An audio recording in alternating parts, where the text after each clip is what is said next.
Ayan guys, so ito naman po si number 29 nga po natin sa ating yellow basket. So ito nga mga kamadam, mga kabechi ko dyan, is, ito guys talaga, yung CCTV na to is murang-mura at super affordable price natin and brand new na nga rin po to. Yung ganda kasi dito guys sa CCTV na to is pwede po natin siya i-connect sa cellphone natin. So if ever naaalis ka, nasa trabaho ka, nababantayan pa din natin kung ano yung nangyayari sa loob ng house natin or depende lang kung may mga tindahan ka or may papabantayan kang baby mo, diba? Ganun.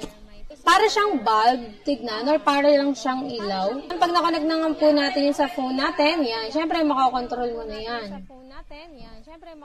For only 399 pesos lang to guys. Then of course, may voucher pa po tayo na pwede nating makuha.